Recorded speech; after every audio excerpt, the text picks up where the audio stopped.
دو نفر در شعبه احیا قرار دارند. یکی زنی حامله‌دار، دیگری خوشدامنی او است. دکتران بیمارخانه مرکزی ناحیه باباجان غفوروف میگویند وضع سلامتی هر دویشان وزنین میباشد. آنها گمانبر به بیماری بوتولیزم میباشند. زیرا نصف روزه سنه 9 دکبر هنگام استعمال آش پلو از کنسروهای خودساخت استعمال کردند و به بیمارخانه انتقال یافتند. آنها ساکنان دهه اوچ قلعه ناحیه باباجان غفوروف هستند.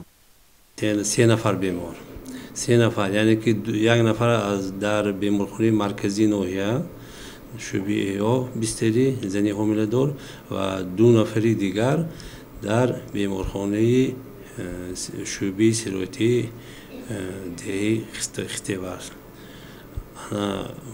با این 3 نفر 5 نفر با علاقمندان است. این آن حادثه که در ناحیه باباجان غفوروف به خیر گرفته شده است، این در دوره اویلوی آشی پلو میکنند و همون کنسروهایی که در شرایط خانه تیار کرده شده است میکشند و بعد با همون آشی پلو استعمال می‌نمایند. این حادثه نصف روزی شده است، لیکن با ما ساعت 3 خبرش آمده است. بعدی که بستری کردند و از دکتر معاینه کردند و تشخیص پیشگی یعنی که گمانبری با این بیماری را گذاشتن به اون خبر دادند. با مرکز نظارتی دولتی و سنتری اپیدمیولوژی ولایتی سوخت خودی همان روز یعنی شنبه سنه 9 دکبر ساعت 15 خبرنامه فوری وارد شد. در آن گفته می شود که 5 نفر اعضای یک عائله از اوچ قلعه پس از استعمال آش پلو و کنسروهای خودساخت به بیمارخانه انتقال یافتند. وضع سلامتی 2 نفر وزنین و 1 نفر وزنین میانه حسابیده می شود. کلین این عائله حامله‌دار می باشد و او نیز در شعبه احیا قرار دارد. یک عائله در ناحیه باباجان غفوروف از جماعت دهاتی آش قلعه پس از استعمال کنسروهای خودساخت به بیمارخانه انتقال داده شدند. احتمال می رود که آنها به بوتولیزم سرایت یافتند. زنی که از این کنسروهای خودساخت استعمال کرده است حامله‌دار می باشد و کودکش 32 هفته این را تشکیل می دهد.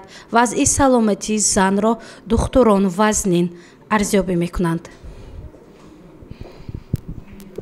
حالا از این عائله بیشتری محصولات کنسروهای خودساخت گرفته شده به تحلیلگاه سانیتری بیولوژی آورده شد تا تشخیص گذرانند. آیا زهرآلودشوی یک عائله محض از حساب بوتولیزم است و یا نتیجه تحلیل ها پس از 1 هفته دیگر پورا معین کرده می شود. اما در حال حاضر در ولایت سوخت 3 حادثه بوتولیزم به قید گرفته شده 18 نفر بیماران و علاقمندان زهرآلود گردیدند. از این رقم 3 نفر پس از زهرآلودشوی به بوتولیزم فوتیدند که آنها اعضای یک عائله از پنجکند هستند.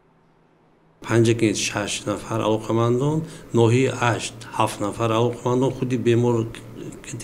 بعد اینجا ناحیه باباجان غفوروف با 5 نفر دیگه در جمع 18 نفر. از این 18 نفر 3 حادثه فوت به قید گرفته شده است.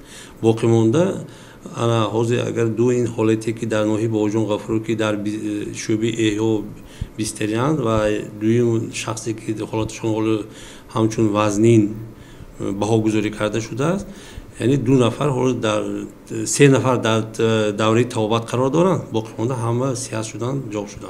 کنسروهای خانگی میگم، کنسروهای خانگی در شرایط خانگی با کارکرد رعایت کرده نمیشود، با پررگی رعایت کرده نمیشود. یعنی که اون بانک‌هایی که آنها در اونجا سبزیجات را برای زمستان ذخیره میکنند، یعنی که ناز بوق نمیکنند، ناز بی‌ضرر نمیکنند، ناز تمیز نمیکنند. تمیز یعنی که چی میگن استریلیزاسیون، تمیز نمیگردانند.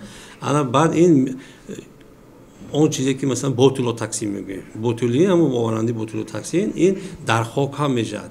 یعنی که ما همون سبزیجات ها رو که نقص کارکرد نمیکنیم بعد از همون سبزیجات ها به بانک ها میدرانند.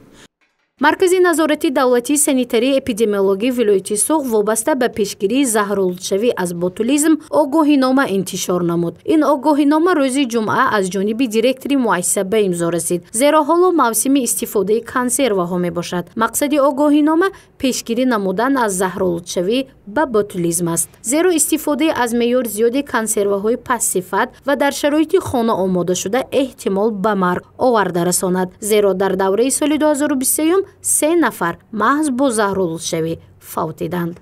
спораҳои ботулизми ботулотоксин яъне ки он спораҳо дар муҳити беҳавоӣ яъне ки инкишоф ёфта бисёр авҷ мегиранд. онҳо токсин яъне ки заҳр аз худ ҷудо мекунанд.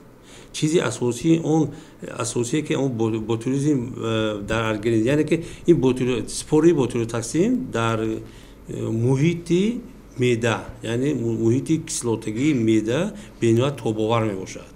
ана барои ҳамин ҳам якум ҷое ки онҳо таъсир мекунанд баъд аз 2 соат то 10 соата мегӯем.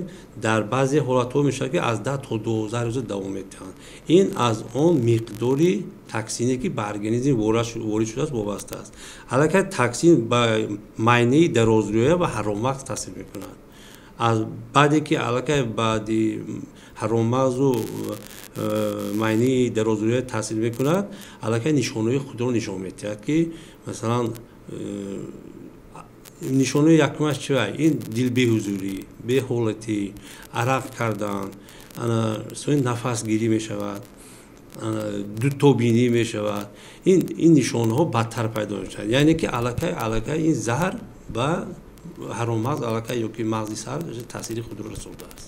ботулизм бемории махсуси сироятӣ мебошад ки оқибаташ эҳтимол ба фавт анҷомад. манбаи сироятии он замбӯруғ, бодирин, консерваҳои гӯшт, моҳӣ, асал, мураббо ба ҳисоб меравад. ҳоло мавсими истеъмоли ин намуди консерваҳо мебошад. аз ин рӯ мутахассисони маркази назоратии давлатии санитарию эпидемиологии вилояти Суғд хушдор медиҳанд ки эҳтиёткор бошанд ва худу кӯдакон ва наздиконашонро аз заҳролудшавӣ ба ботулизм ҳифз намоянд. гузориши Мафнушкур ва Насим Раҳимов барои барномаи иттилоотии хабар.